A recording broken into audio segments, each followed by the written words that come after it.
magadi muri Zimbabwe kwese kwamurubata muri musi wechisanu munongoza kuti garo ziva kusangana pachirongwa namavharo saka uchi pasana nyuchi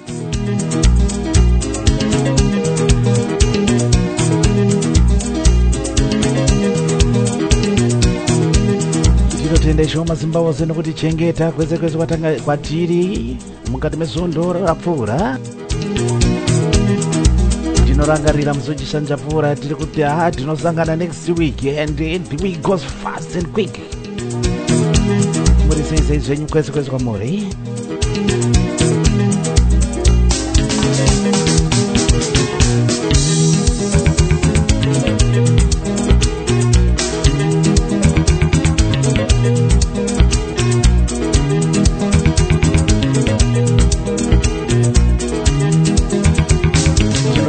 kutenda kuna ishoma Zimbabwe zano chengeta imimi na inini kwese kwatiri kokoko chenderana nenguva yacho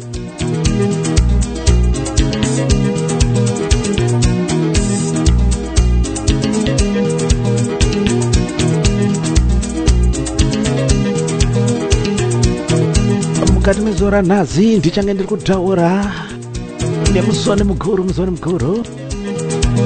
nekuti chakatanga ndo basa rekusona. He is a professional tailor. Vachibva vazopinda mumhanzi ndo zvakatera mumashure. Saka ndiri kutaura nemusoni mukuru. He is a musician zvakare. Mukomana izonitela gomba vanofamba nechikwata chinonzi Jijidza Soundtrackers ndo ndinawo mukati mezora nhazi.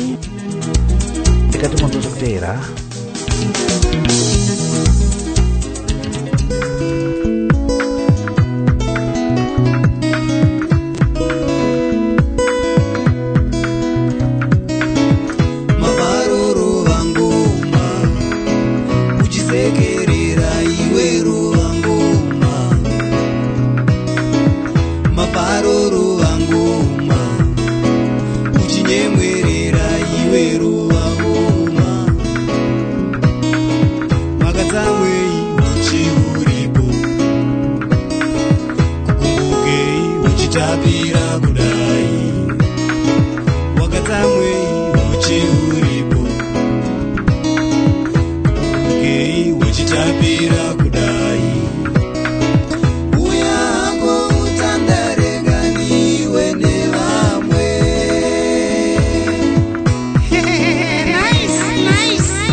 Nguva dzese ndinodaira kuti kwamuri kutibata zvakanaka zvisina kana ngoromera.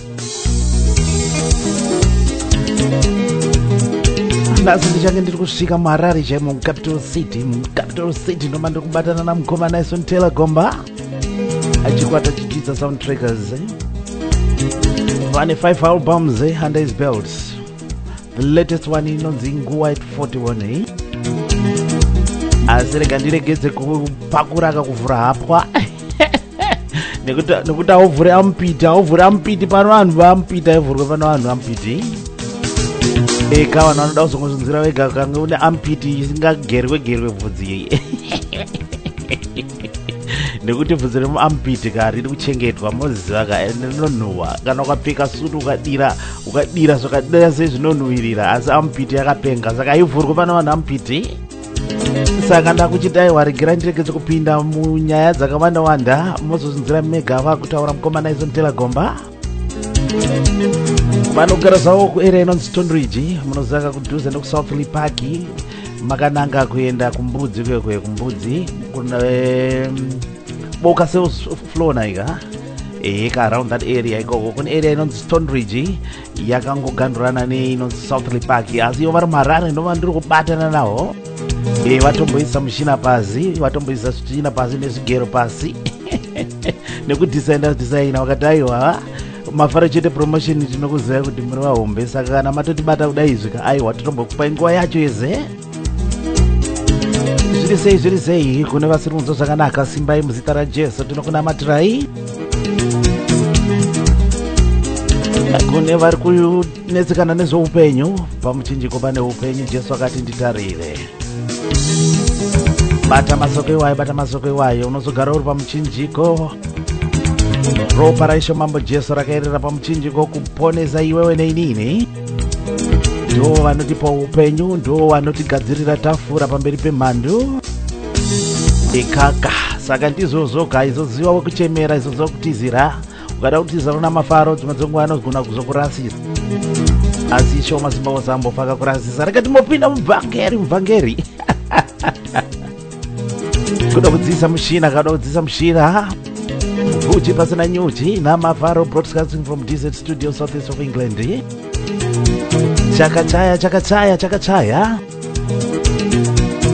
tisati ndabatana namukomana Nelson Taylor Gomba rega ndipinde paalbhamu yavo yakanzi Nguwa at 41 inova ndo latest albhamu yavakabura rega nditore kambukana dzimwana chete angava chirema angave musikana pamwe ungabare vana vakomana vega kana ungabare vana vasikana vega asi mwana chete rega ndipinde paalbhamu Nguwa at 41 kambo mwana chete.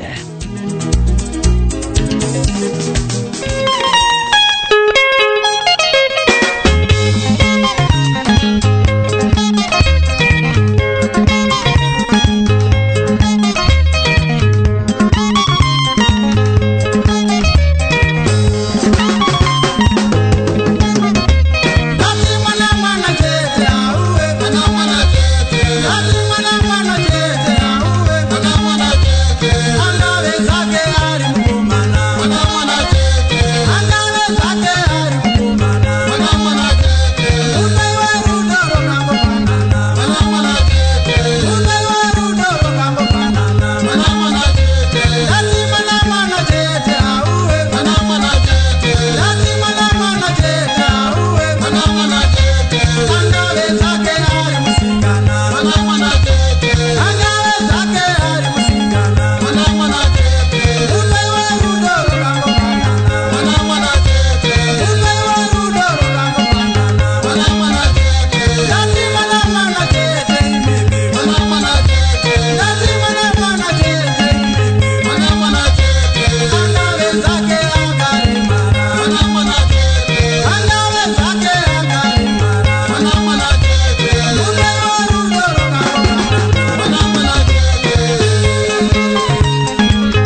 iko kambo kanonzi mwana chete kubva paalbum yakanzi nguva yetu 41 mukomana Isontela Gomba ndichichidza soundtrackers tuva ndinawo nhasi mukati mezuva nanhasi muchirongo huchi pasina nyuchi. Nhasi tiri kumora huchi panyuchi dzinoruma maiwe zvangu ekaganzi kune vamwe vanoti maiwe kwangu varamba vachingobara vana vasikana vega vega rega ndimbonotsvaga mwana mukomana kumaraini asi musingazive kuti munogona kunonapurana nezvirwere ikokogo kana ana mai vamwe vanoti baba vekwangu vanyanya kungobara vana vakomana chete rega ndimbonotsvaga musikana yeka zvinoitika zvakamboitika ndakambozinzwawo zvichiitika vagomana imi pressure yoiswa shuga pressure cfmlive.com ndo pamunotibata kana pavichensfm.com musazokangana ka www.naikakaka ikaka kufamba zvedu nengoma takadaro zvedu tingaite zeiko chipo ndechekufadza vanhu Mafaro chete promotions Desert Studios Mafaro zita basa saka Mafaro reka nditori zakari kamwe kambo kanonzi weneni ndiri kugadzirira kuti ndiite fine tuning mukomana Isontela Gomba vabva vazopinda pachirongwa karubva pamwe chete paalbum ravo latest iro rinonzi nguva yetu 41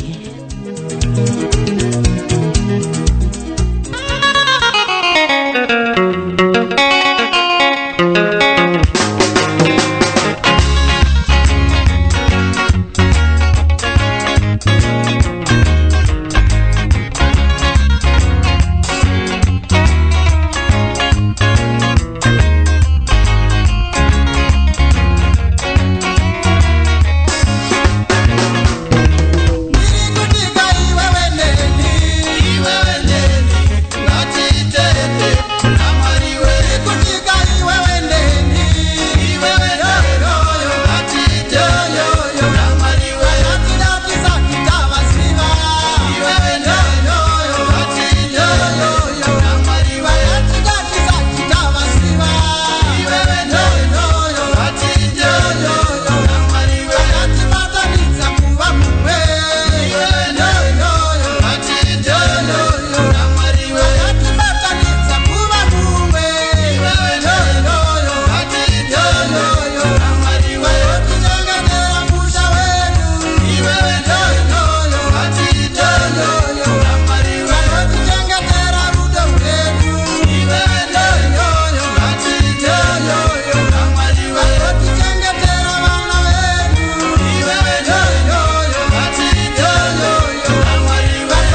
kakambo kanonzi iwe neni ikaka tisati tamboziva kuti tichasangana asi Mwari wanga watozvironga kare plan yavo kusara tosangana zvedu Mwari vanga watoita rubber stamp kare asi chinozoitika ndechekuti imba inoda kunamatirwa baba muchinamatirawo nokugugu amai muchinamatira nekokoko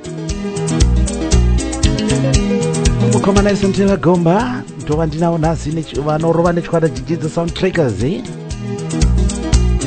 ndinoda kuchingamidza sound engineer wandiri kushanda naye nhasi komana ivi tokuedza kuti zvifaye kakuti zvifaye tifaye sezvino nhasi ndina sound engineer ari paZimbabwe right now as I speaking kutekenya muchina wari kokoko kuti zvinyatsopfaya kuti tibatane namukoma gomba zvakanaka ndiri kuchingamidza pachirongwa mukoma Stephen Chitsungo sabhuku murisei sabhuku well katigoso kupai sando dzenyu kana basa rapera tianzwa kuti hazvisi kunyatso hatina kukosora pamuchina apa uri yeZimbabwe ndakuchikonekirana namukoma Naison Taylor Gomba rekuti Taylor irika ndire basa. He is a professional tailor. Vanodesignera, vanosona masutu zvemandiriri.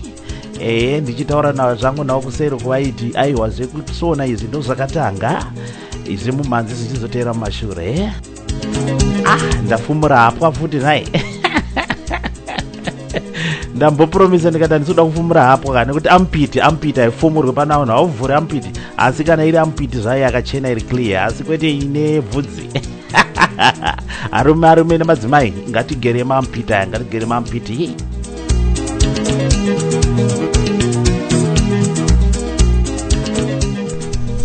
Mhuri yeZimbabwe ndinokuchingamidzai pachirongwa uchi pasina nyuchi mukati mezuva ranhasi. Mwari watiitira zvishamiso zvinoshamisa, zuva rega rega tinoshamiswa. Mukati mezuva ranhasi ndasanganiswa nomumwe muimbi, vazhinji munomuziva, vamwe hamusati mamuziva, asi donzo rechirongwa cheuchi pasina nyuchi kukunzirai vaimbi veZimbabwe vanorova ngoma dzinosotapira. Nhasi ndasanganiswa nongoma Naison Taylor Gomba vanorova nechikwata chinonzi Jijidza Soundtrackers. Mugoma Naison, mungachingamidze vateereri here? Kuchingamidzai vateereri makadi mose mativi mana ose enyika yepasi rose. Yakanaka yakadaro. Mugoma Naison, watsigiri weJijidza Soundtrackers uye zvine vateereri varikuda kumboziva kuti ndiani anombonzi Naison Taylor Gomba. Ndofunga kuti Taylor iri ndire madunhurirwa nai batisai nzoo yateereri vanyatsoziva kuti ndiani jejaye muimbi wavo. Naison Taylor Gomba ndini baba vane mhuri yavo. Ndakaberekwa gore ra 1972 5 April. Ndichiberekerwa paChiwesha apo panonzi paMhasva, handisi wana Mhasva acho. Saka ndakazongokura ndakatanga kudzidza chikoro chainge chiri pafarm muna 1978 panonzi paNyamanetsa. Ndabva ipapo ndakazoenda paMukodzongi school ndakazofundapo zvakare paMukodzongi. Ndakazobva paMukodzongi ndakazoenda panonzi paChizura school kwanga kuMount Darwin, ndabva muarea yeGlendale yeMazoe. NdakuMount Darwin ndiko ndakazopedza grade 7 yangu. Ndakazobva ipapo ndokunoita secondary school yangu inini paDotito High School from 1986 to 1989. Ndobva ndapedza O level yangu ipapo. Kubva ipapo ndopatakangopindawo imomo mumakandiwa taakutsvaga zvinotiraramisa. Saka ndo upenyu hwemurume anonzi Naison Taylor Gomba. Ndakazotanga zvemagitare muna 1998 ndopandakakomboza first song kangu hakana kuzorekodwa kainzi zvandiri ndo zvandiri. Namanje akasati karekodwa nokuti pakazouya mamwe masongs ainge akasimba kudarika ikako. Saka ndopandakazongobvira ipapo magitare kusvika pandiri zuva. Saka bviro inaka chose mhuri yeZimbabwe pachirongwa uchi pasina nyuchi nhasi namugoma Naison Taylor Gomba. Mugoma Naison, izve mumanzi izvi makazvitanga rini? Mukoma nemubvunzo wenyu wakanaka. Pakutanga chaiko kuti ndibate zvemagitare zvakatanga nemunin'ina wangu the late Patrick Gomba. Akashaya kuende kuDRC ende akatanga kubata gitare. Akatanga kungogadzira kabhanjo kakanga kagadzira nepoto ndokangoti ngwenje ndichitombomuturunditira noise, asi later ndakazova interested nazvo kusvika ndakuzobatawo. Zita rekuti Taylor ndere madunhurirwa ichokwadi. Ndofunga manzwo vamwe vane madunhurirwa avo, ana Giant, ana Doctor. Zita rekuti Taylor ndere madunhurirwa. Ini ndinosona mbatya. Ndiri musoni mukuru zvokuti ndakapinda mahofisi makuru nenyaya yekusona chete. Ndinosona mbatya zvemhando yepamusoro. Saka nekuda kwaizvozvo vanhu vamwe vanotongondishedza, vangogara vachingondishedza vachingonditi Hes Taylor, zvisinei nekuti ndanga ndisati ndakuimba, noti kusona ndokwakatanga kuimba kwakazoteera. Saka nekuda kwaizvo ndakazoona kuti vanhu ivavo vanondishedza kuti Taylor vasarasiki, vangozviziva kuti ndiye gomba wewe. Saka nevanhu vandakakura navo vanozondiziva saNyson, ndokubva ndazotiwo rega ndizviti Nyson Taylor gomba, asi Taylor zveshuwa izita remadunhurirwa rinoreva nyaya yangu yekusona. Mukoma Nyson, regai ndipinde paalbum Tamara Patsono. Patsono vanomarika here, nekuti ndota album randakatanga kubata ndichibva ndazoziva nezvejijidza Soundtrackers. Toda kuti titore kambo kanonzi Jerry ipapo album Tamara Patsono. Kumakariti Mamara Patsono zvanga zvaita sei kuti muzoti album ririnzi Mamara Patsono uyezve mubva mangoti tsanangurira kambo kanonzi Jerry? Mandibvunza mubvunzo wakanaka mukoma Mufaro. Nyaya iripo paJerry rebhindura. Ndingatanga nekungotaura nezve title yacho kuti Tamara Patsono. Munoziva ndichitanga magitari takatangira paalbum rinonzi Nditarire First Step. Saka taikwira masteps, rechi2 ndakazoti makatonga sei second step.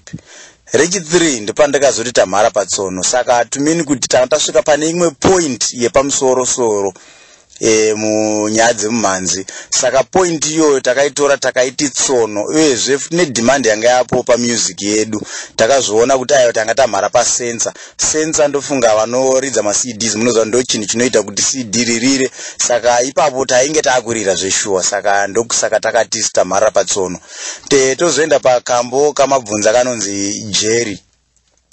Jerry kambo aka ndakafunga zvakanyanya nematambudziko anowanika nevanhu vasinga appreciatwe zvavanenge vachiita. Let's say mumabasa pane vanhu vasinga appreciatwe, unoshanda neeffort yakawandisa asi boss ava appreciate kuti munhu usho ari kusa effort yake yese. Saka unoenda apa kuita as if uri kupika Jerry. Ndozoti murudo zviri kuiwanika zvakaita saizvozvo.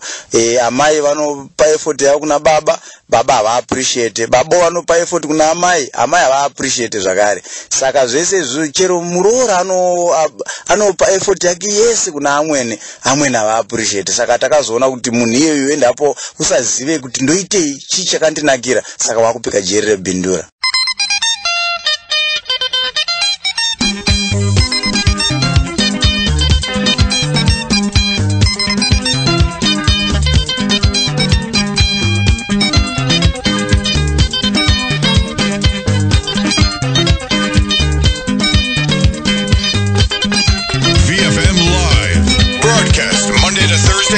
To midnight and all day Saturday and Sunday, embracing the world.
mabasa muvarimo vana amweni vanongoti tek nevanoshanda navo uko vachapa nzungu peanuts seuyo uyo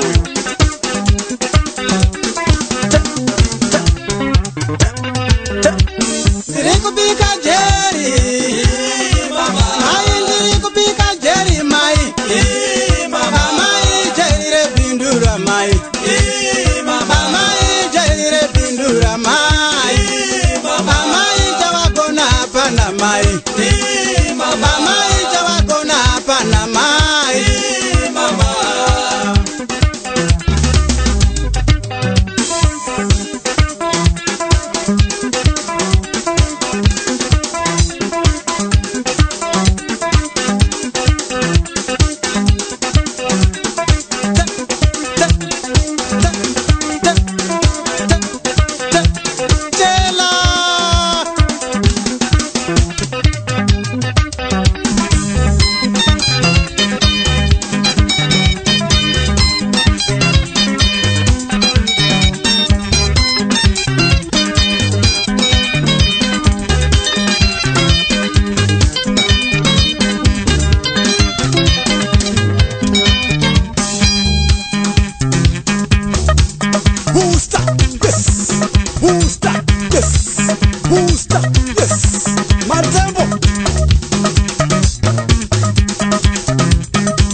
muwanano varimozve vana amweni vanopikisa jeri vadikani vavo havasingatendi chero chakanaka chaitirwa murudo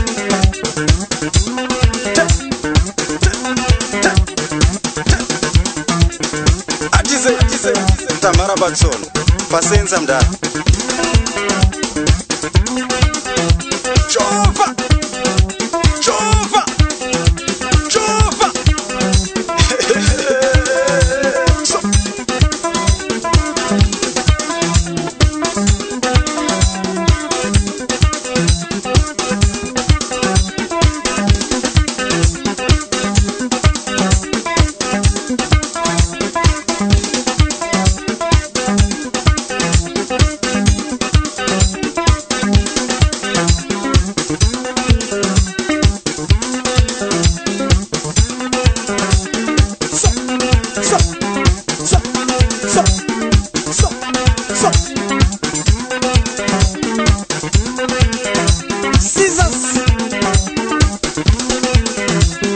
Visions FM, the home of pure entertainment.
watereri makanzwa kakambo kanonzi Jerry kubva paalbum Tamara Patsono, album ine 6 tracks. Track number 1 yekahanzi unogona kugariswa Jerry namweni nemukadzi nemurume kubaza, vanhu vanoitira vamwe utsinye kutopinza munhu Jerry mukati meupenyu hazvina kunaka. Zvidi kudaro mufunge zvenyu. Mukoma Naison tiri kufamba zvakanaka kaka tipirei tinzwe kuti mambotaura kuti band ranga riri Your Brother. Saka mumba vabereki vaimbawo here kana kuti imimi nebrother yenyu ndimi makangoita zvekuimba chete, uyezve vabereki zvavakaziva kuti maakuita zvekuridza waya magitare vakazvigashira sei? Yeah, it's true. Ichokwadi chakanaka. Bendi rejijidza ndira Naison Taylor Gomba, asi munin'ina wangu aitungamirira inzi Mount Darwin Motor Express, rinozova ndiro rakabereka Jijidza Soundtrackers.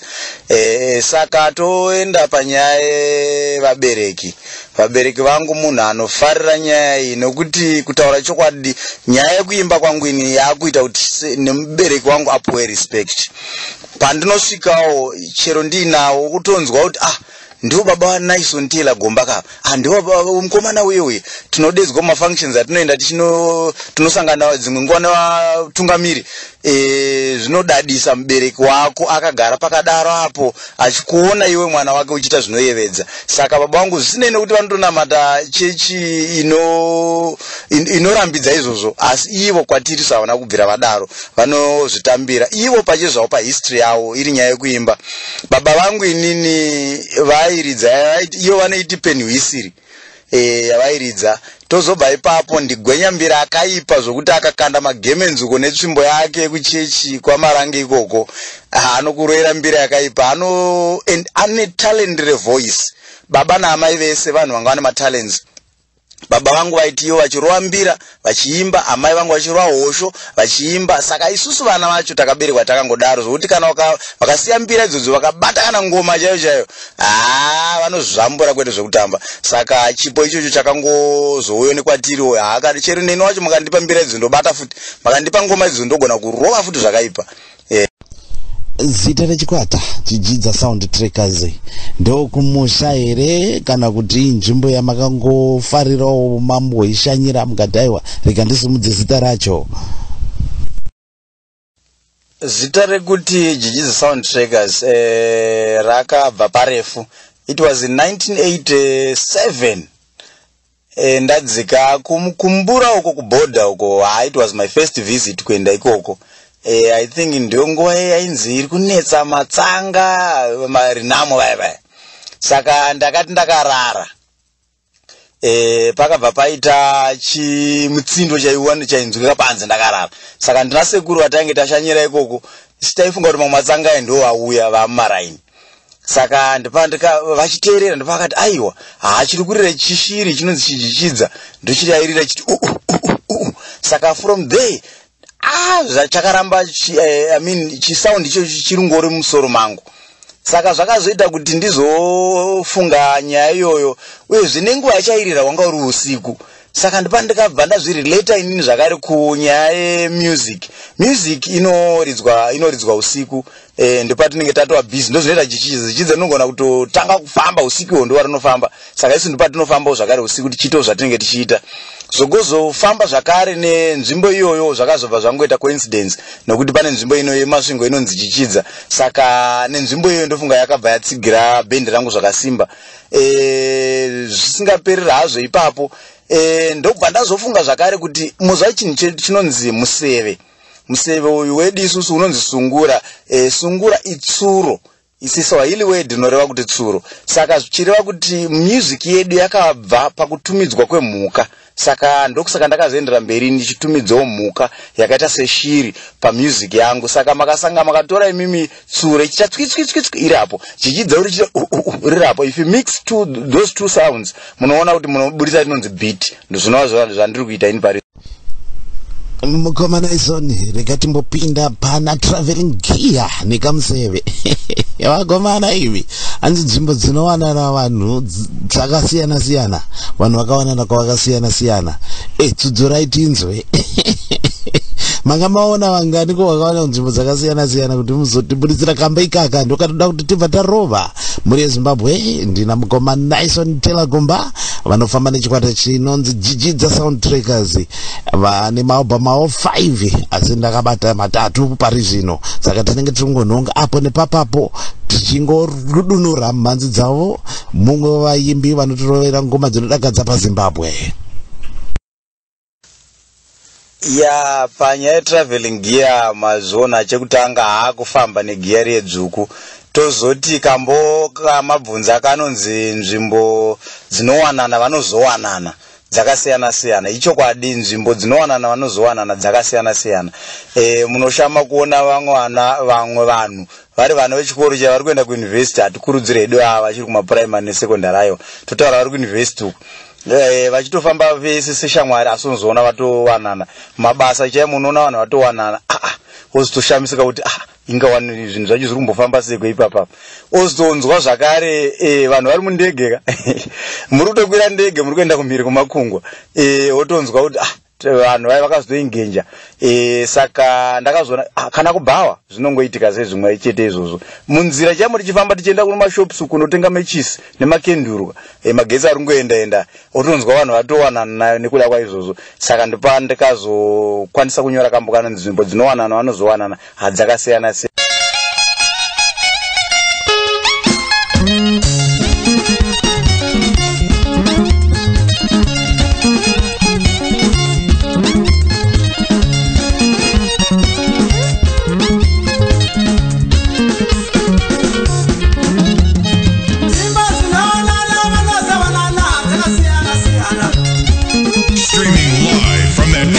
To your continent.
wakaka mwana kuti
pachikwata chakamira sei tipirei tinzwe kuti maband members enyu nemainstruments avanorova uyezve nemadancers kana muchinge munewo madancers izvo chikwata chacho chese chakamira sei? ya pamaband members so far Jijiza Soundtrackers inotungamirirwa neni saNaison Taylor Gomba. Ndine muning'ina wangu anonzi kumusic anonzi Giant Gomba asi starage chairo achinzi Nebat Gomba. Ndine mumwe zvakare muning'ina wangu anonzi Brighton Gomba. Kana tiri kumusic anowanzonzi Dr.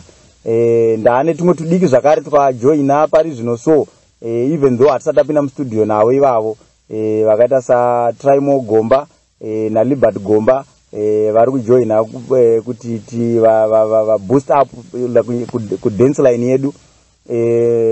Tine vamwe ana Kariba anobatsira zvakare ku dance line. Tozoti isusu kuma instruments nokuti patinonyanyoridza isusu hatoda kukonzerera nema microphones, hatiwanzoda kukonzerera neinstrument, tichitira kuti at least accommodate vamwe vanhuwo vane zvipowo zvimwe zvakasiyana nemazwi.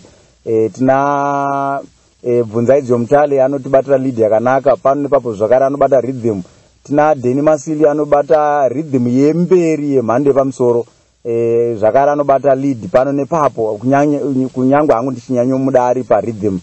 Kozoti tina Booster Matembo Matanje anobata bass guitar. Pano nepapo zvakare tinozoita tichibatsirwawo nevanhu vakaita sana Sunday Joron vanotibatsira. Tina Isaac Tarabuko. Isaac Tarabuko ndiye anonakura malead akaipa mupana yeyo. Pano nepapo zvakare mamwe marhythm amunonzwa anorova futi mupana yeyo nemasub rhythms. Saka ndokumira kwaita chikwata cheJijiza Soundtrack. Aiwa pana chakaipa koma ndo mafambiro azvo katingosanganisa kwese kwese handiti right. Tiri kuda kumbotenda vatyairi kuti vafambe nesu zvakanaka. Ifamba zvakanaka mutyairi mbiri kwaunoenda ukoko ndokune mhuri yangu pana traveling gear nekamuseve. Patraveling gear nekamuseve ndotanga ndambotsanangura nyaya yekuti traveling gear yacho ndofunga tainge tamhara patsono tapanyanga paye panga pakuda kufambwa tichitenderera nenyika tichiita zvatinenge tichiita zvidabu-dabu nezvidobi-dobi handiti maona manje.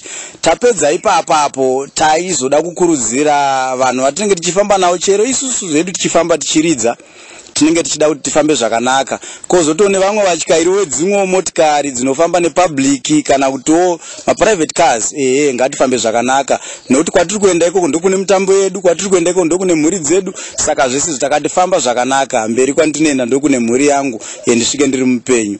Handimaona manje.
ndinoda kufamba nemi ndichite katika vamwe. Yes.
vatyairi munoda kufamba zvakanaka ka ikaziva kuti mune makatakura upenyu hwevanhu vabereki vanenge vari kuenda kunoona vana kudzimisha kwese kwese munazochengetedza mitemo yemugwagwa ndosaka magomba vari kuti famba zvakanaka muchairi kumberi kwauri kuenda ndo kune mhuri yangu magomba tipirei tinzwe kuti zvakakumirirai sei panyaya yemainstruments ipapa nekuti ndakanzwa nevamwe vakati nemesa musoro chaiyo nemesa musoro. Mukoma pamazuva ano zvinhu zvakati omei, mainstruments haana kumira zvakanaka. Mainstruments panguva yatakatanga chaiwo anga achiri correct, asi pari zvino so muza nenyaya yetechnology mainstruments akudiwa mainstruments anoriro zvakanaka zviri digital izvozvo kana magitari zvavako, saka mainstruments asakara zvokuti haachatomboita zvokuti mazuva ndakatomira kuita mashows like paalbum idzvara ndakaita nguva 41 hatisati tatomboita kana one show nekuda kwemainstruments kuti timatore ari kuti dhure pakuhaya, saka takambotega zvinhu zvese zvine nguva yazvo. Magomba mwari havazombotisiya takadaro. Ndine ndiri kuzoti here and there panenge pane zvinenge zvichibatanidzika ko timbokumbira kakuna isho mazimba ose kuti mwari nhai kana ndisipoka kuye mhuri yangu inditarisireiko kazangu nhai kwese kwese kwandinenge ndiri, asi ndine ndichizoti imi munenge makanditarisira topinda paalbum nguva 41 kamba kana dzinditarisirei nguva 41 tobva tatanga nekuti nguva 41 kwacho ndisati ndaenda pati nditarisirei ndaipemberero makore ekubarwa kwangu patikabudisa albamu rere. Albamu rakatobuda hana ndamu 42 but ndaipembera ni 41 years pane vanhu patikarirekodha, saka tozoenda nditarisirei muza kuti tine nguva yatinosiya mhuri dziri pamba togoti isusu dzakachengetwa dzimwe nguva nemusikano webasa, dzimwe nguva toti takaisa majurahall padzimba dzedu, dzimwe nguva toti takaisa mareza waya, tine magedhi marefu kana kuti this and that, but zvese izvozvo hazvichengete vana, hazvichengete mhuri. Chinochengeta mhuri ndiMwari. Ndosaka ndakati nditarisirei Jesu pandinopira gotsi imi munenge muripo, pandinenge ndiri kure imi muri pedyo, ndo zvandaidza kutaura pakambo.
makanzwa kam mhuri yezimbabwe kambo kanonzi nditarisirei kubva papa munguva 41 imi kana isusu matirofamba majoka unori kutoramba kwakangumbira kuti mwari nditariseiwo mufamba kwandinoita mukoma naizoni manyorero edzimbo munoita zvekurotswa here kana kuti munongoona mararamiro akuita vanhu kana kuti zvimwe zvacho munongeri kana masangana nazvo so mubva matoti pana manda kutobuda nekambo? Inini pakunyora songs ndinogona composer song from any situation. Inini kuona flower richingo bluma I can compose a song. Kana kutongoona imba yakawakwa zvakanaka ndinokwanisa kungowana song ina ndirote songs. Inini ndinoita kufunga songs. Kana kuona mukoma shingi vachishamarira paredhiyo ndinogona kutonzwa motonzwa ndatotetsura kasongi ipapa mukoma shingi maita basa wakundibvunzawo mukoma shingi maita basa kutaura neniwo handimo ndatokomboza kamwe akazoti makatisa magitare toto vakomana kanhasi zviri pano nhasi zviri kufadza matonzwa here katreki kandaroverwa kana mukomana iso negomba kanonziaiwa maita basa mukoma shingi ngoma mafaro kashingi ndo zita rekuberekwa ri pachitupa asi rebasa ndo mafaro maona manje kuno vasingazivi mushamarari wenyu ndini wacho ndinobura nyuchi pasina uchi nyuchi yegonera inoruma mukomana iso aiwa kazviri kufamba patazopinda pakukuvunzai pakambo kana ndiri kutaura kanonzi titarisire aka ndanga ndiri kuda kuti ndibvunze kuti bhesi renyu bhesi iri akomanaka bhesi renyu iri rakada kufanana nekumusambo wekutendera uku munotsindira here bhesi mimi? ainozangu kuti manzi wese ndewe Zimbabwe, no one owns music, ndo sandinoziva izvozvo, manzi ndoona Zimbabwe, asi bhesi renyu iri vakomana venyu havasi vakamborova here musambo wedendera uyo wamunoridza nawo? Mukoma kuti base ndokuti jijidza. Iri nyaya yedendera kutaura chokwadi ini ndiri munhu angu akakura achifarira kanindo pakutanga haisi musi hatisi mabonifrika takaberekwa kare kwe saka takateerera kanindo ichibva pai takazoona pareplaceona yataiti Zimbabwe kanindo yamunotidendera mazuva ano ndakaiteerera zvakanyanya ndakaifarira asi inino zvakare nekuda kwokuti kwaita jijidza kare noti nekuda kwejijidza iroro zvakare tinofanira kuti nebhesi rine mutsindo saka asingatsindire bhesi rejijidza haasi memba yejijidza haaridze kujijidza saka bhesi redu aiwa rinotoda mutsi ndofunga kana muchiziva mutsika totoda mutsi kutsindira mutsi ndinoziya koma tabva tadzokera pashiri paye pajijidza payapa nekuti mati inobva yarova mutsindo kuti mhuri yezimbabwe airtime inotopera kana yabiwa nhasi ndina mukoma Naison Taylor Gomba vanorova nechikwata chedzidza soundtrackers ndiri kuvabata zvangu paZimbabwe live and direct vatiri kukurukura navo music yavo career yavo kwavakatangira pavave nekwavari kufunga kuenda. Mukoma Naison pamataura zvangu va841 ndanga ndiri kuda kuti mato kumberi kokumberi nekuti ndomwe mubvunzo wangu wandandiri kuda kuti ndibvunze kuti nguva 841 zvanga zviri kuda kuti zvinomabva mapindura ndisati ndambofunga ndisati ndapinda bvunza mubvunzo wacho akomana imi. Anyway, Mukoma Naison panapa ndine maalbum matatu, Tamara Patsono, ndine Traveling Gear nekamuseve nanguva 841. Mane maalbum mangani so far makarekodha kubvira muchatanga? Pama-albums ndine ma-albums anosvika iwo 5 muchirungu. Rekutanga hameno takakupotsa ise Mukoma Mafaro. Rinonzi nditarire first step. Kasonga karira ipapo kanonzi my choice is not a mistake sarura wako kakarira zvakanaka. Pakazoita rimwe album rakateera rainzi makatonga sei rinova ndo album rinenge rakatanga kundisumudza rine kasonga kanonzi makatonga sei kacho makapatonga seiko kutora gamba remusha kanga kapenga ndakaenda nako magala umwe kakasumudza chaunga chinonzi chaunga saka tabva ipapo ndopatinozoya pane iro ramunoti Tamara Patsono munaro iroro rine kasonga nembiri zvakari jeri rebhindura zveshamwari nemari yondichengeta masongs akarira zvakanyanya muno muZimbabwe zvakanyanyisa kwete zvakanyanya kuzvega. Tozoya paTraveling Gear inova ine kasonga anorira zvakanyanya famba zvakanaka kana wakaberekwa nekai kanonzi ndiwe wega tinorira zvakanyanya itikoto. Tozoya panguva 841 inova inorira masongs anonyanya ipapo ndiroziva mwana chete inorira zvakanaka netumwewo turi kuteera ipapo turi kurira mukoma Naisoni tiri kuda kuti masoko achiwanda mhanzi chiwanda zvakare izvi mafesi ka inini ndatoni mafesi angu shamwari dzangu dzinoti mukoma Naisoni Tela Gomba namukoma sound engineer wedu muri Zimbabwe ndakangana kuti ndikuudzei kuti zvamuri kunzwa mhanzi iri kunyatsobuda yakachechetera kubva paZimbabwe nhasi ndashanda na sound engineer Sabhuku mukoma Steve Nechitsungo ndo shamwari dzangu nhasi dzodzidzi zvino pakambo zveshamwari izvi zveshamwari kapana tamhara patsono nekuti vazhinji vamwe mhanzi yenyu especially vanhu vakapinda diaspora vamwe vari kutoshama kuti hatisi kutomboziva kuti kune muimba anorova mhanzi zvakadai so tipirei tinzwe pana zveshamwari apa tibva takatsenhura kamba kacho pazveshamwari apa handimoziva kuti andakamhara patsono zviye saka ndaedza kutaura kuti zveshamwari izvi kaizvi dzimwe nguva dzacho zvinogona kukurasisa shamwari inokurasisa dzimwe nguva uchazonzi uri kudiwa kubasa kutaundi uku shamwari iri kuti handei kwakati watorasiswa nazvo saka shamwari wakasadzingwarira dzinogona kukurasisa wakagumisira dzimwe nguva usisazive kwauri kunanga nekwauri kubva saka ndakati zveshamwari izvi handidini pandinofamba ndinofamba ndega pandinokecha mukoma ndingazoita sendiri pastage yega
tinofamba ndega kufamba neshamwari yandise zvadzinofunga pandinonwira ndinenge ndiri ndega kunwa neshamwari dzimwe dzachadzitenge doro pandinoputa fodya ndoputa ndega kuputa neshamwari dzimwe dzachadzitenge fodya pandinokecha mai ndinenge ndiri ndega kukecha neshamwari dzimwe dzacho dzina makuhwa pandinoronga twangu ndoronga ndega kuronga neshamwari dzimwe dzacho hadzina hana nyangwe dzimwe hama ina ndironge nadzo kuronga nadzo dzimwe dzacho dzine utsinye. Asi pakutamba ndipo ndingade shamwari, ndinoda shamwari kuti dzindidzidzise dhensi. Asi pakutamba ndipo ndingade shamwari, ndinoda shamwari titambe tikanganwe nhamo. Ise mastress zviri kunetsa izvi.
Taylor Bomba.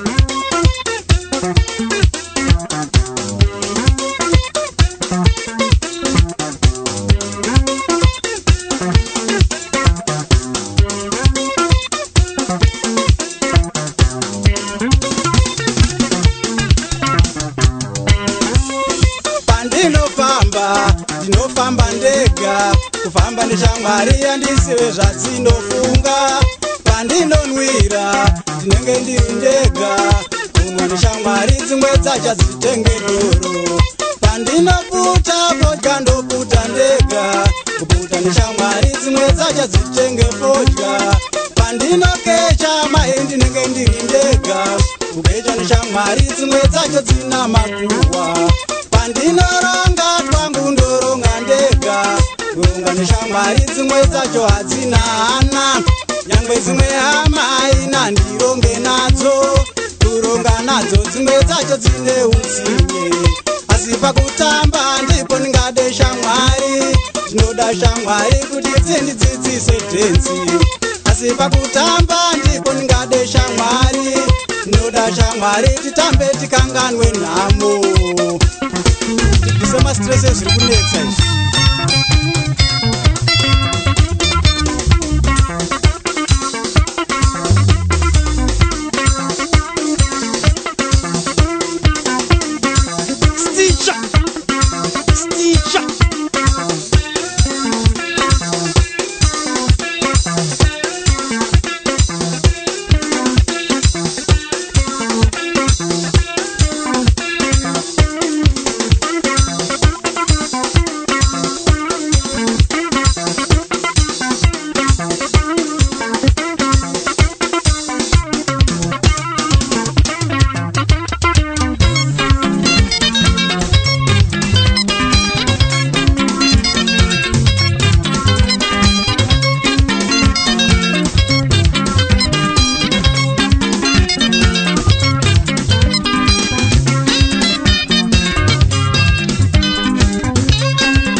Mukomanizing, you're killing me with the laughter here in Rukuva. You know what in this seka kasekera ndrukita ndiripa mepoka azisiita zvakanaka asi arika ndimboseka amandikwadza right. Mukomanizing, vatereri makanzwa kakambo kanonzi zishamwari kubva pavo tamhara patsono tiri kufambira pamberi nechirongwa huchi pasira nyuchi tinokuinzirai vaimba Zimbabwe tichitaura nawo live and direct.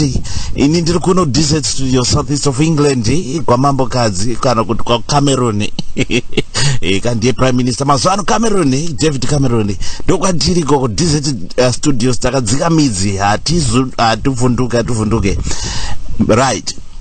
Tuma albums ekutanga mataura yaya handina, ndichatsvaga ndiri kutoada iwaya ndikutoada ndichatsvaga kana angasati akwanika pama-CD pamwe ndo zvinogona kunge zvakaita zvakativhiringidza achiri kumakaseti uko, asi maybe ndichazokumbira kuti munizonditsvagirawo vhesi 2 albums idzodzo right. Mukoma Naisoni musambosungura iwo musango watoti sungura uyu wakambobva nepi? Munoziva vanhu vaimba vamwe ndati ndataura navo handisati ndambovabvunza baivo ndimi kutotanga kusangana nomubvunzo iyoyo.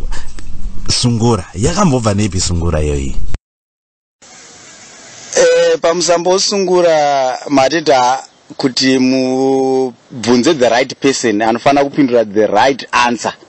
Zvisinei nekuti handisiri ndakatanga nemusambo iwowo. Musambo wesungura, chinhu chinonzi sungura pakutanga is a Swahili word inoreva tsuro. Tsuro, katsuro chako kaya kemusango kana kuti kemumusha ndo chinhu chinonzi sungura. Saka chinonzi sungura mushona hatina chinhu chinonzi sungura. Chinonzi sungura is a Swahili word inoreva tsuro. Saka makanyatsozoona inini ndoridza sungura yandakutumidza zita rokuti jijidza. Zvoreva kuti tsuro inoreva tobva tatora kainstrument ika togona kukaisa pakeyboard kana kukaisa palead guitar. Tobva tazotora jijidzo rokuti zvakasangana zvinhu zvinocreata yatinoti sound inenge yakuzonzi jijidza soundtrack. Saka sungura itsuro ndokwakabva bhiti remuno muZimbabwe. Saka tazobuda nebhiti iroro kusvikana Mukoma Naisoni pakambo kamataura kanonzi ayo ndiri kuda kutaura nenyaya yeshamwari panapa. Shamwari patazopinda pane kambo nyaya yeshamwari dzinogona kurasisa zvishuwa, imwe inokufurira, imwe inokupawo mazano, zvinongosiyana mukati meupenyu. Asi aiwa imimika muri shamwari dzangu dziri bho manje. Imimi na sound engineer wedu Ngoma Chitsungu top mafesi atimboita zvekubhaizana nhasi tanyatsowirirana kuti nhasi tosangana nguva dzakati tabva tasangana. Saka aiwa hapana zvekurasisana apa. Reka timbopinda pakambo ndiwe wega kubva pavo pamutamara patsono. Pa song inonzi ndiwe wega. Song iyoyo ndaedza kutaura nenyaya yekuimpresa. Munoziva panoita imwe nguva yokuti une mudzimai mumba haazvinzwisise kuti ndiye wega, kunyanya isusu vemagitari. Munoziva anenge achiti kwawafamba dzimwe nguva ikoko une mudzimai, kwawaenda kwese une mudzimai ubva wati hey pa10 province dzese here akomana ndingabva ndadaro here. Saka patinezenge takuda kuti at least munhu timuudze kuti aiwa ndiwe wega. Ndoita sei? Unoda kuti ndishedzere here? Ndibate papi? Ndimhanye here? Handi mazona ndo pakasonganodzi ndiwe.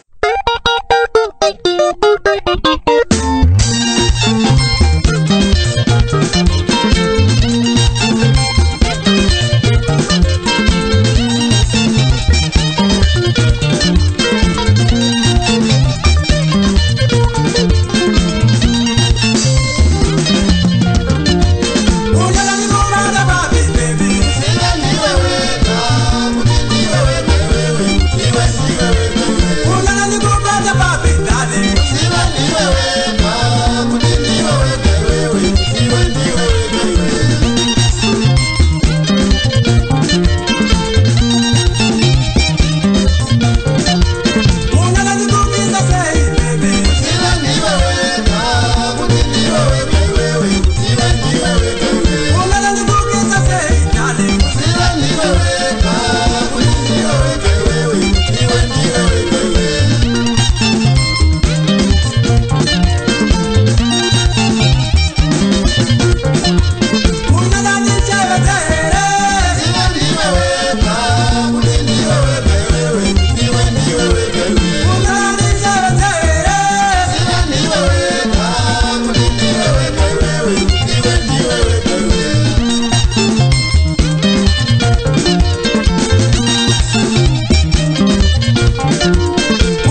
ya saka ndizo chaizo ndiwo vega izi impresa ndizo chaizo eka kondizozoka anyway mukomana izoni matambudziko amunosangana nawo mukati memusic zvakamira sei?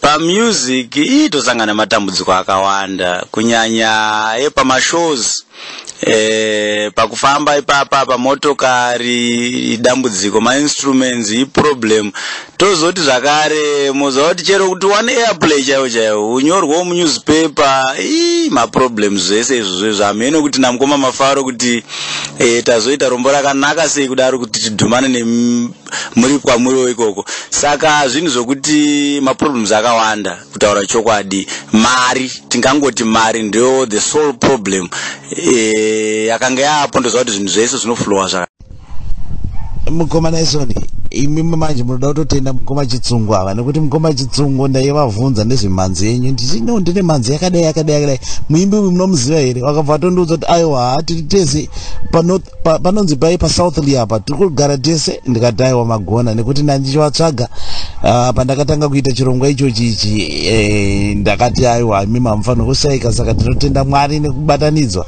Right, tipirei tinzo pane chipfukuro chinonzi piracy, munochionawo sei?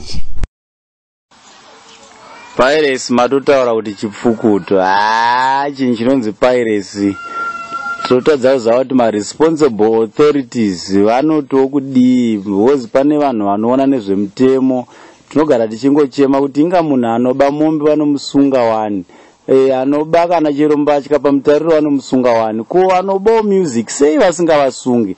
Ndizvo zvekungoti munhu anongobatwa oendeswa uko kumasales onzi bharira $20 obva adzoka otanga uchitengesa that same product zvakare. Kuvamwe tunzwa kuti akasunga onzi wakapara mhosva in the next 5 years takukupa mumwe mutongo zvakare, but kumamusicians asi kuita saizvozvo. Saka chaita chipfukuto mufunge zvinhu tafa nenzara nekuda kwe mukoma Naisoni. Nyaya yechipfukuto iyi ndakataura namukoma Albert Gatsi vakataura the same thing, mukoma Joseph Garakara vakataura the same thing. Panyaya yeningi yepublicity yeairplay yamanga muri kutaura iyaya ndabva ndatega ndibate futi mazoko andakabatiswa namukoma Garakara vakati zvakuitika ndezvekuti amwe madj anototanzi kana uchida kuti ndikuite interview paradio ita something, tofunga unenge achida chioko muhomwe kuti vaite nhingirikiniri vaite kuita interview someone.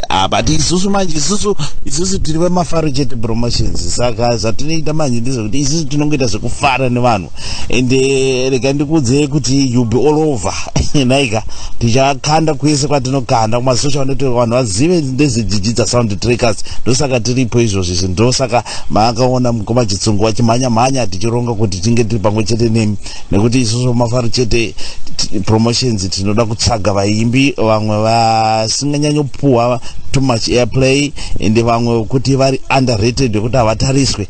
Tine patinoda kuti tisvike Mwari akatitungamirira, and you be part of the program, kuri kuti zvazoita ticharamba tichingonamata kuti Mwari atiitire zvakanaka. Mukoma Naisoni, takuda kuti timbodhaivheta mbichana. Kumusha ndekupi? Munobva kupi kumusha imimi? Naison Taylor Gomba mwana akaberekerwa pachiweshapo panonzi pamukodzongi muvillage inonzi kwaMhasvi.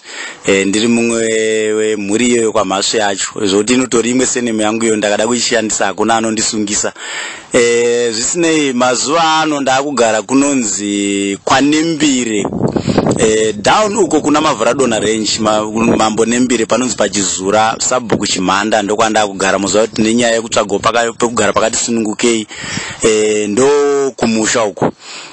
Mhuri yati kurei, ndine vana 4 kana kuti vashanu kana kuti vana pachishona.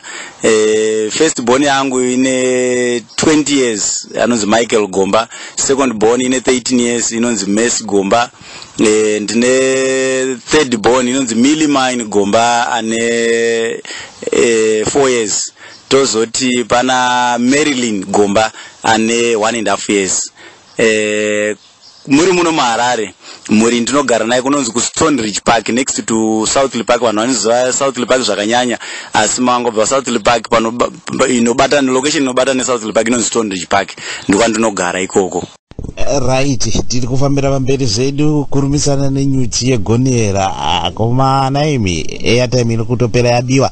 Mukoma Naisoni, pamunenge makasununguka zvenyu muri free muri popopo zvenyu musimbofunga zvekusota music, munosununguka muchiita sei zvenyu? Inini pandinosununguka chekutanga ndofunga ndakambokudza kuti ndiri Taylor anosona mbatya zvemandiriri, Taylor mukuru muZimbabwe.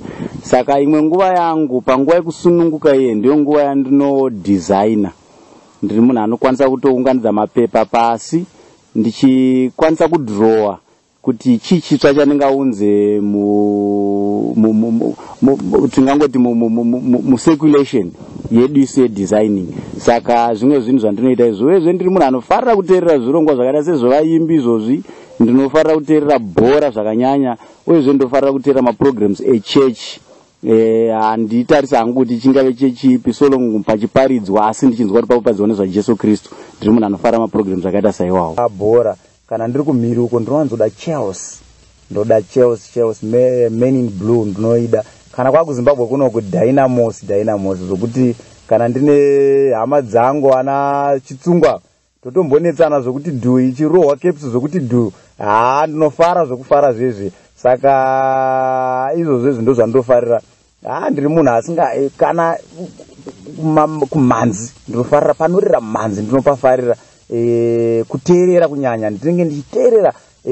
Handiwanzotamba kuti kana ndiri papublic semunhu ndiri public figure handitambe kana ndiri pavanhu nokuti kutamba kwangu kunobhadharwa kunoda masenzi. Munozviziva zvoda masenzi mukoma mufaro. Saka ndozvandiri izvozvo ndinofarira mhanzi kuteerera nokuona kuti vamwe vangu lese pamavidheos vari kuzviita sei kuti kana ndakubikawo zvangu ndozvowana pandiro. Bhora mugedhi shiri mudenga. Aiwa ndizvozvo kandomafambira azvo. Nzeve dzemweya kaka tatiri kutaura zvibatane nemhanzi yadzo. Regai tinzweka kuti nzeve dzemweya idzi kubva pana nguva 41 tanga takumboparidza naika soko rinoda kunopinda kune vanhu vane nzeve dzinonzwa zvemweya. Tiperei tinzwe tibva tatsudzura kamba kacho.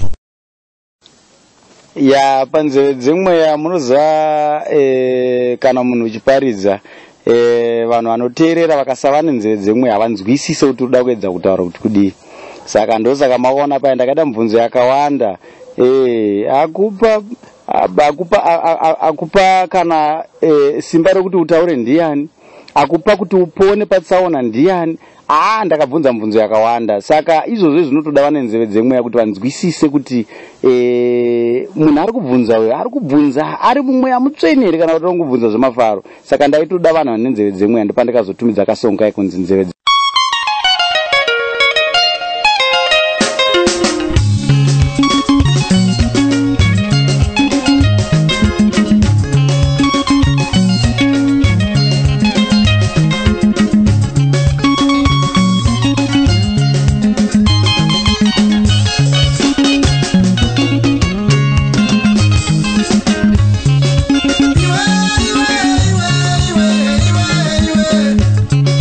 You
ndakazvifira.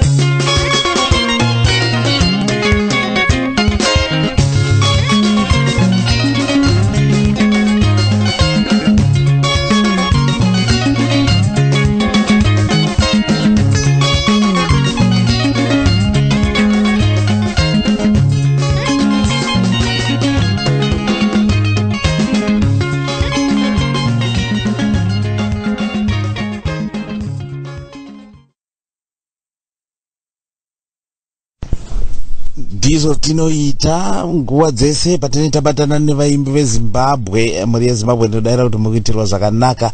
Ndina mukoma Naison Taylor Gomba vanorova nechikwata chidzidzidza Soundtrackers. Yeka tafamba nerwendo takuda kusvika kumvura yacheka makombo. Mukoma Naison, ndapi mazano amungade kupawo kune vaimbi vari kuda kutanga kupinda mune zvemumhanzi or kune vamwe varimo but vari kutatarika? Kune vamwe vaimbi vachiri kutanga basa rekuimba, ndinowanzokurudzira kuti sungaidzi simbe. Haasi munhu wese akangozvarwa achinzi akanga apinda mukuimba achapfuma nemusic. Onai pane vamwe vazoya kumashure tatango kare vane vamwe vari kuita zvakanaka. Saka ndinokuti mitsunga uyezve pindai mune direction. Ndo kune vari kutanga kuimba. Kune vakatanga kare ava ndoti vakomana ngatitsungei, asi chimwe chinhu ngatibatsiranei. Takaona mumwe wedu arembera hazvide kuti adonha, aiwa ngatimubate asati adonha, at least kuti tiendere mberi neindustry yedu nokuti isu ndisitakaida, saka tinofanira kutobatsirana saizvozvo. Ndo panyaya yedu isu vaimbi. Ndozoti mashoko angu ekupedzisira kuvatsigiri vese vanoteerera music yangu, ndingangoti worldwide nokuti ndiri kureceiva macalls okubva kunyika dzimwe kwana Australia, vamwe vakakwanisa kuwana nhamba dzangu, South Africa, Zambia, Namibia, vari kuziva Taylor Gomba. Ndinoti tsigirai Taylor Gomba. Taylor Gomba muimbi wenyu, izwi ndiro aanaro. Handikukanganisei, iwezve ndichakuimbirai kusvika imi magutsi kana kuti ndaimba. Ndozoti zvakare pamashoko ekupedzisira ipapa, nditsigirei. Kana manditsigirawo ini ndichakutsigirai nezvitsva zvandiri kufungidzira kuti ndinokwanisa kunge ndatokuitirai kana isiri end of this year early next year. Tinenge tine album randichazenge ndichichema zvakare amai vangu vakashayika last year musi wa24 January. Ndine song yandakaimba pamusoro pavo, saka album iroro riri kuuya. Tiri kutoririhesa izvozvi, saka hatichaziva kuti studio ichati mhanyisawo sei kuti izosvika kuti pedzisa nekubudisa kwaalbum racho. Rine masongs akanaka chaizvo. Iyoyo zoro ramai iripo. Pane imwe inonzi ziya maiwe maiwe maiwe maiwe mari wangu we. Ndatokupai nzwisa. Muchazvinzwa zvichiuya izvozvo. Ndinoti ndatenda kune vese vanga vakatenda.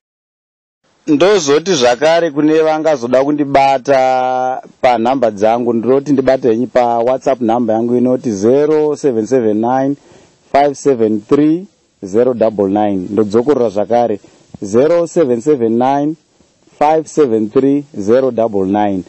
Ndinofarira kunzwa macomments enyu, ndinofarira kuinvitwa zvakare nemi, ndinofarira zvakare kupuwa mashows nemi, ndinofarira zvakare kupromotwa nemi, saka nditsigirei vanhu vaMwari. Ndinotenda.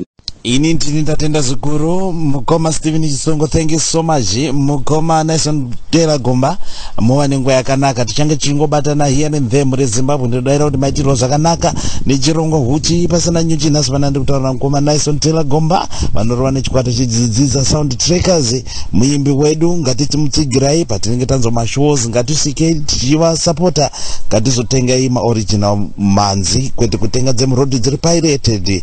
Ndichakuzongokokotedza dzangu ndichirova dzimwe manzi dzandisina kunge ndarowa pana ndiri kutaurira mukoma Naison Taylor Gomba. Thank you so much. God bless you. Ndatenda zvikuru.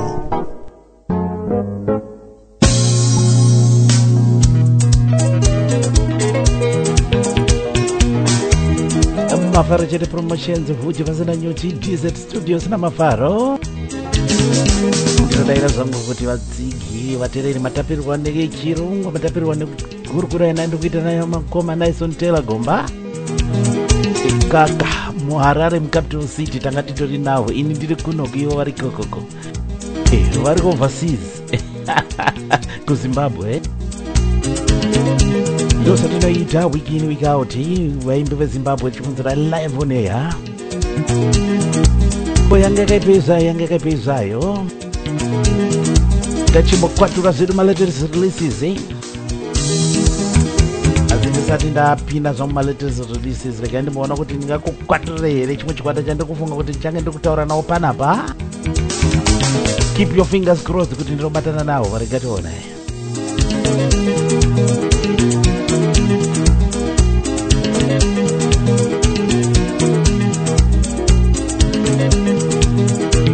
ikaka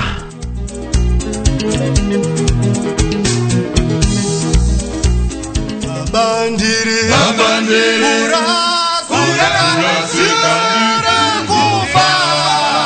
mugwenga inini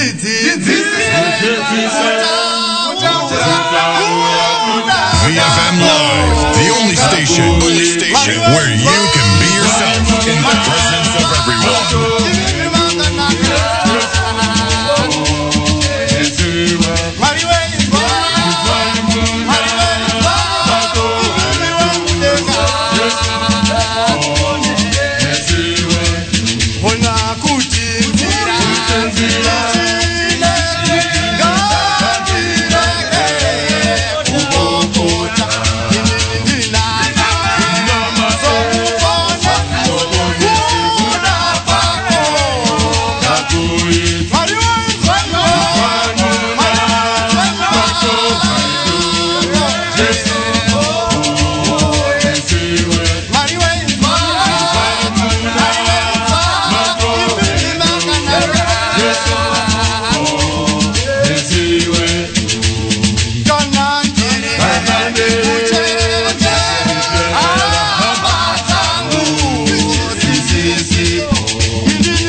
kakambo kanonzi baba ndikurasika kubva kune masimba edenga zvikafamba mushe sounds engineer wedu mukoma Steve Chitsongo vakange vasota vabatana navo taronga kutarisira kuvaunza pachironga uchi pasina nyuchi timbonzwa tichikurukura navo ka vachirova ngoma vachikurukura imi kaimi tinoita seiko mafaro uchi pasina nyuchi ndo zita rechirongwa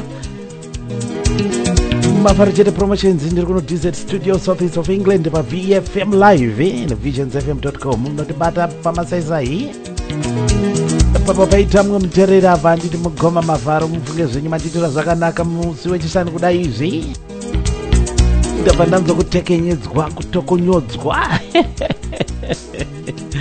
pamarova masimba edenga pa mungakwanisa here kunditsendurirawo mazambara ndikadaiwa hina kuibhaga ndosaka tiripo fadza muno station kubva kune masimba edenga zvakare ndiri kukupromisai kuti ndikange ndakubatana navo chete uchawanzo live and clear pachirongwa hochi pasina nyuchi.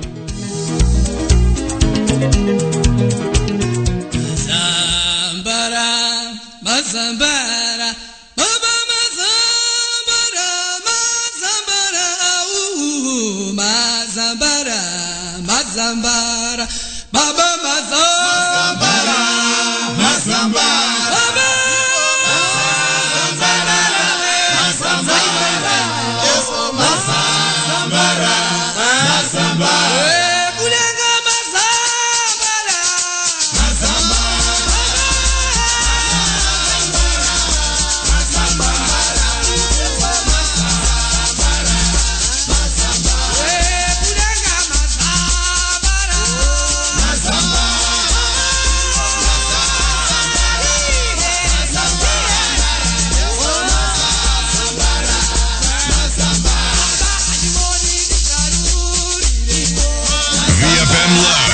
Only station where you can be yourself in the presence of everyone.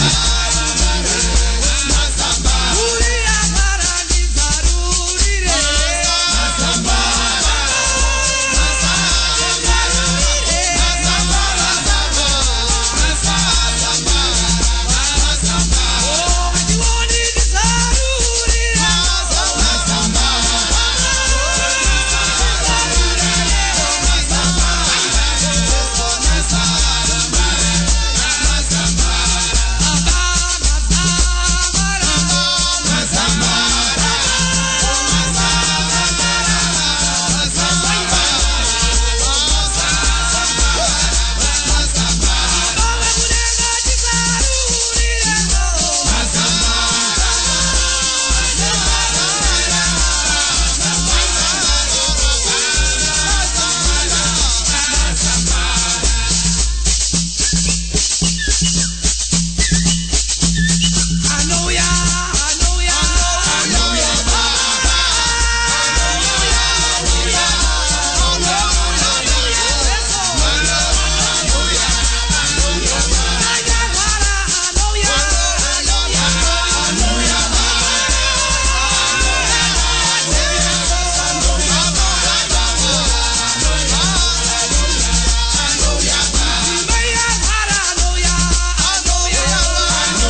kufamba mbichana zvedu muchirongwa huchi pasina nyuchi kubura huchi pane nyuchi dzinoruma masimaidenga kamba kanonzi mazambara ndiri kutarisa kunge ndichazenge ndinawo masondo akati pamberi papapa ndavabatana chete nawo yekaka saka ndati hatingoyorova magitari chete ese anonzi muimbi wezimbabwe itai kuti vakonekte neni vanondibata pawhatsapp kana pafacebook page yangu kana vakaenda payoutube vakangotsvaga mafaro chete kana kuti huchi pasina nyuchi munogona kunditumira meseji ipapo toronga kuti tingabatane sei. Madzimai muriko here uko madzimai?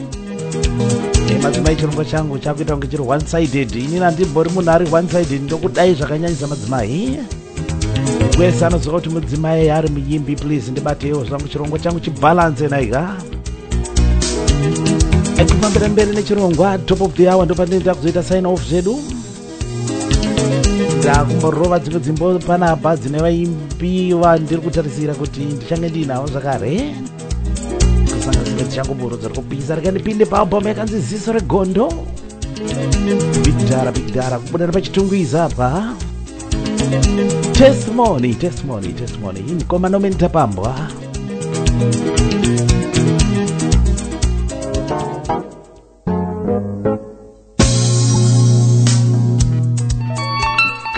Katiza kankoma nomeni tapambwa yavakatiza. Ndike nchakatsvaga. Zvisina ire kaindidedze chikomana chinonzi Richard Sakala in the live wire. Kambo kanonzi Ashakure munomuziva muzukuru wekudzichimbetuzi. Saka anorova dendera.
choice. My choice.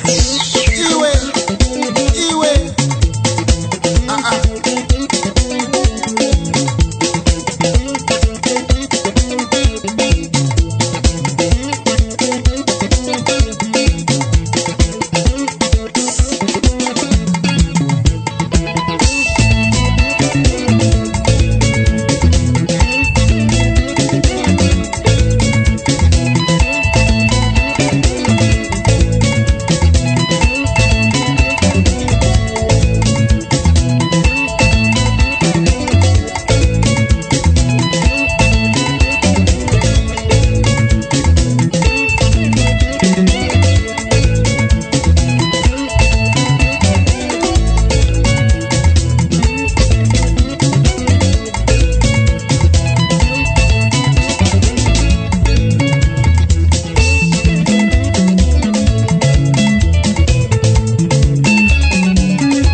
Chikomana Richard Sakala nechikwata the live wire budana pa GV pa Glenview hapa kama ngodzo msambo wacho nokuti idendera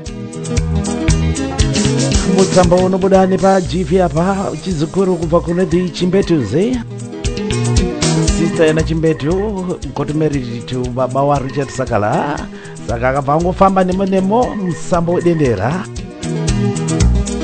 tikafamba zvakanaka marongero atakaita ndichange ndikuzobatana naye achange ari kuuya pachirongo zvakare chokuchi pasina nyuchi tofambira mberi nechirongwa testimony kamukoma tapambwa kambotiza kayaka rikaitona kuti ndakawana here kubva pabhama yakanzi ziso regondo.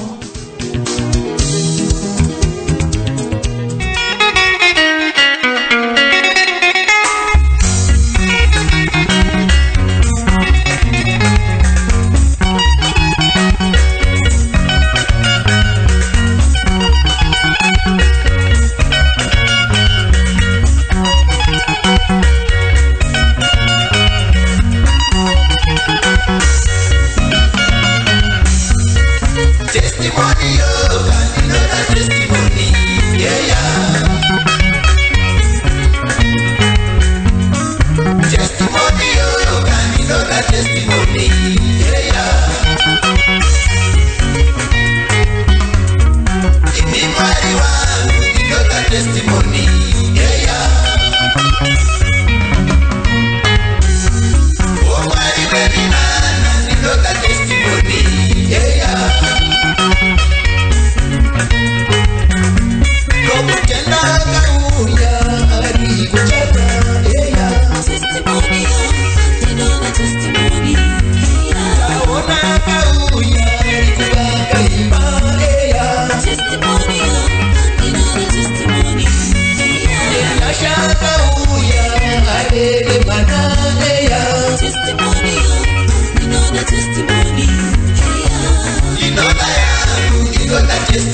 chirongwa chine chatibude muzimbabwe kuedza kusumudza vaimbi vezimbabwe mafaro chete promotions uchipasana nyudzi tizola tise studios namafaro kambo kabuda mudarira kananzi testimony kubva kuna mugoma nomen tapambwa big dara nodza zvikafamba zvakanaka zvikafamba mushe pakashaya madisturbances next week ndinenge ndine live pachirongwa koma nomen tapambwa kufambira pamberi rega tipinde mudz mudziva rasekwa tichingobuda takuda kusvika kudhuze nekusangana ini kune area inonzi Tainward mene kuti zvinongoita sei gomberi kunazve kukomana orchestra mambo azvo latest album vakatungamirwa nejaya guru mwana wamai mgoma wabedgazi ikanditore kambo kanonzi rufu mbavha yeupenyu kubva palatest album ravo nonzi mberi kunazve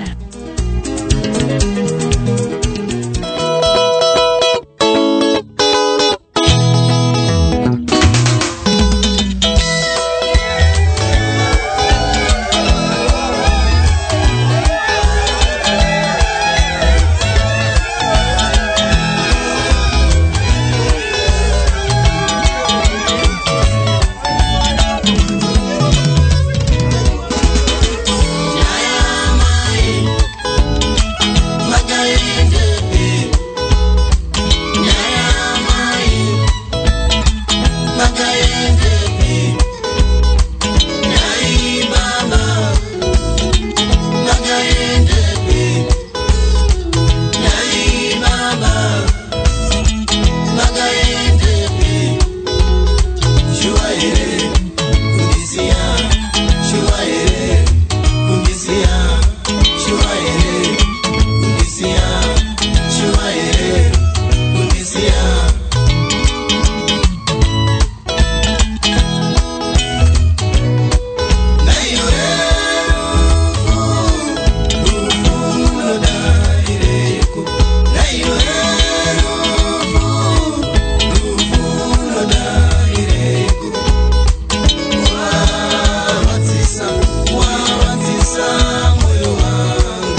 musingatsoke saigo musingatsoke marwani kokudaro munyika dzimwe gogogwa makaenda vadikani akusikure wani kokuona nemeso saigo musingatsoke marwani kokudaro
Mafaro, broadcasting from DC Studios.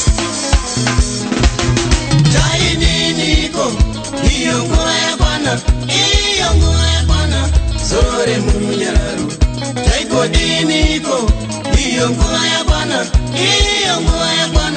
zore munyararu. Zora munyararu, zora munyararu, zora munyararu, zora munyararu. Ukare munyararu, kara munyararu, ukare munyararu, kara munyararu. Ufambe munyararu, fava munyararu, ufambe munyararu, fava munyararu. Kana mwari vatendera, tijasanganiswa. Kana mwari vatendera, tijasanganiswa. Kana mwari vatendera, tijasanganiswa.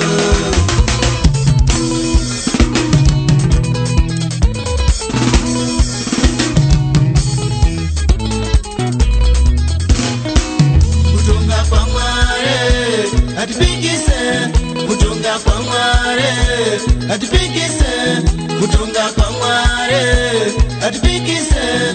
Kutunga kwa mware, atipikise.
iko kamba kanonzi rufu kubva paubhamu mberi kunazve mwana wamai vangu Albert Gatsi orchestra Mambazo kubata nepatenwa paZimbabwe paDZ apo albhamu rakatakura 7 tracks ichaita albhamu inoropinda paDiamond Studios unoruwana zvako original kutoita seiko zvedu kurumisana nenyuchi dzegonera uchi ndiri kubura pane nyuchi dzekuruma semare makadi vari kutibata bora mugedhi zviri mudenga bora pasi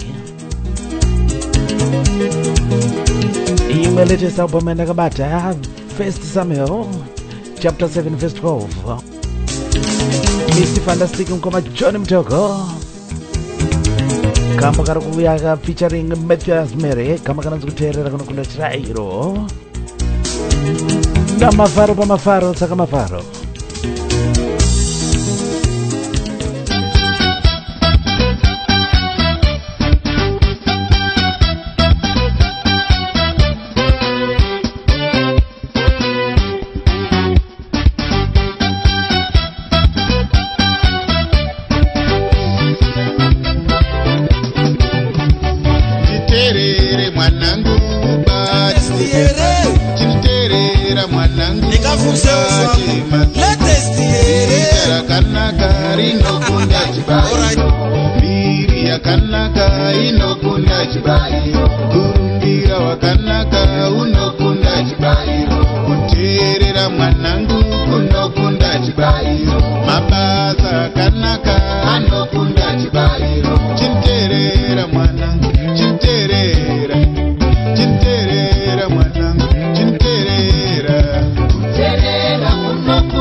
Mwanangu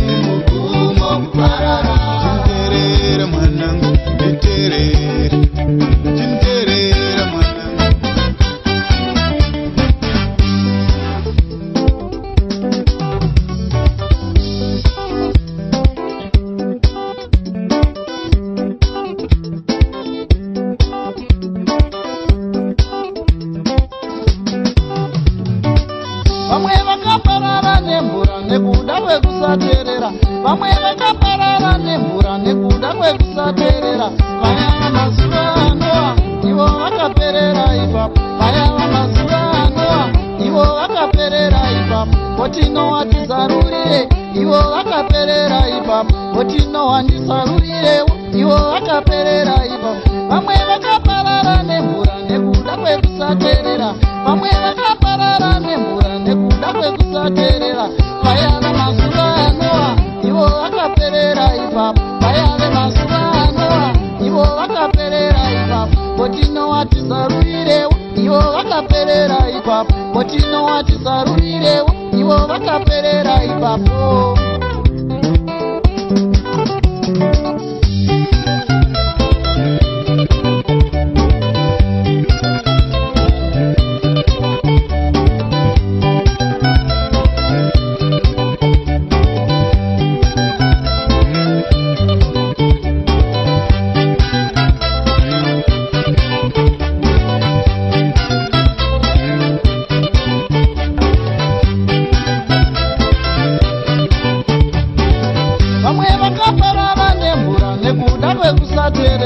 Nditerere mwanangu mubatisize mwana. Vamwe vakaparara nemvura nekuda kwekusateerera. Chiterera mwanangu mubate masuko. Vaya vamazuva anowa ivo vakaperera ipapo. Nditerere mwanangu mubatisize mwana. Vaya vamazuva anowa ivo vakaperera ipapo. Chiterera mwanangu mubate masuko. Terera kunokunda chibairo. Terera kunokunda chibairo. Usaterera makubo kuparara. Kambo kari kubva paalbum First Samuel chapter 7 verse 12 yamukoma Fantastic Mr. Fantastic, eh? Tinoreva mukoma John Mutoko muri seiko zenyu parashi yapo featuring chikomana Mephias Mere. Album rakatakura uchi gospel music, eh? Pane kamwe wakaimba na Captain Sulu zakare, collaboration, eh? Ikaka collaborating neamwe maartist pa one album zvinofamba zvakadaro zvinokudzwa. Reka tione zedu tirove bhora mugedhi. Vazhinji munozochikwata chiextra kwazvose pachakasumuka chakachena Frango nevamwe, asi pamberi apa wakazoti kwache Frango ndiye akasara akabata chikwata. Frango Taka Slomo nealbum yake chaicha yakanzi Zvipo Zvedu, 6 tracks paalbum ipapo. Seka ndimbotora zvangu kambo kanzi Zosanga. Ndofunga ndokachabva kambo kachativharira chirongwa mukati mezuva ranhasi. Ndomutsvaga Frango Slomo anotova tserebo ikaka kune vanokurukura naFrango mudze kuti mafara kutsvaga rinoda kuunza pahuchi pasina nyuchi. Nemadzimai please, madzimai ndikuda chirongwa changu chifaye. Inini handize one sided DJ saka madzimai mukundirazisa please, mukundiregerera madzimai. Reka tipinde paalbum yakanzi Zvipo Zvedu, kambo kanonzi Zosanga, Frango Taka Slomo orchestra inonzi Kwazvose naika.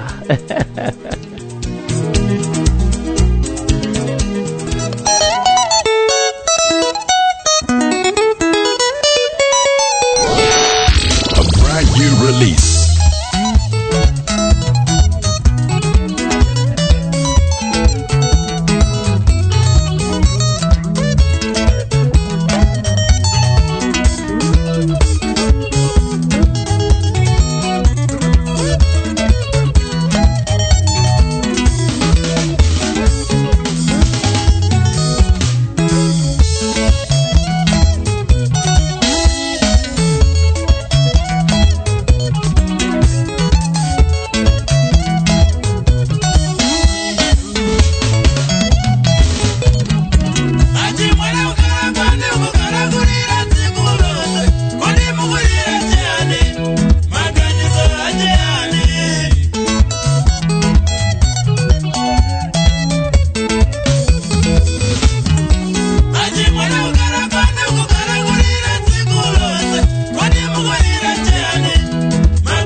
dongodo dongodo zikaya mazikupela zingaze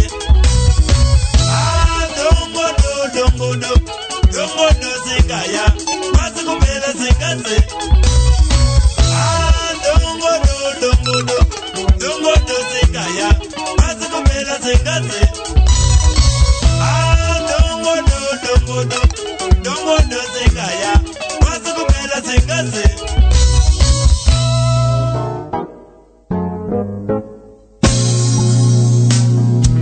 kambo kandarova kanonzi zosanga kubva paubva zvipo zvedu chikomana Franco Slomo Daga nekuextra kwazvose ndiye wasara wakabatana nechikwata vamwezi vakarova pasi mbuya vangu vanonzi Zimgogas paAustralia paNew South Wales makadiko Maitland ndokwavariko koko makadiko zvenyambuya dambudziko nderekuti ambuya hamunamboudza kuti mugwasha muchauya panepenyuro zvino vanga kutondimaka mbuya vangu ivava anziye mugwasha mukasatonimhoresa paredhiyo chete ka mapinda pfumvu mwana wangu ndotora naye ambuya vari Australia vanoda maAfrican dresses wona ambuya vangu ivava vanonzi Zimgogas mukangopinda paFacebook chete mukangoita search for Zimgogas munovaona vane ndudzi dzose dzamungada Australia naika eka vanoda maAfrican dresses iye ambuya vangu makadiko ambuya ndokudai zvakanyanyisa nekuti makandiberekera mwana musikana kumuchaka wanobva pa48 pamhiri perwizi rune makata akanyanyisa chaizvo unorwadza kukwidza kuwanza kutaurisa kudai izi kupedza chirongwa nai chezuva ranhasi kuda kuti nditende shoma zimbabwe zvinofamba nesu nhasi ndakurukura namukomana Naison Taylor Gomba kubva paHarare paZimbabwe live and direct tibva tazomboita top up zedu nemalatest releases chirongwa uchi pasina nyuchi mukati mezuva ranhasi ndapedza kusangana next week zvakare ndinenge ndine imwe muyimbi live and direct kubva paZimbabwe kana kuti kwese kuti patenge tavabatira vari munodadisa wena munodadisa. I'm proud to be a presenter pa VFM live ine support yamunotipa yekaka mungona kupinda pa YouTube mungotsvaga Mafaro chete kana uchi pasina nyuchi nemapotsa chironga munogona chiwana ipapo kana kuti muchachibata manje pa catch up naika pa catch up tine session imwe catch up pane penyuro yeka tatenda zvangu mushande zvakanyanyisa musazonyanya kushandisa zvakanyanyisa naika kumabasa kwenyuko moshanda zvine mwero don't work too much God bless you. Ndatenda ziguru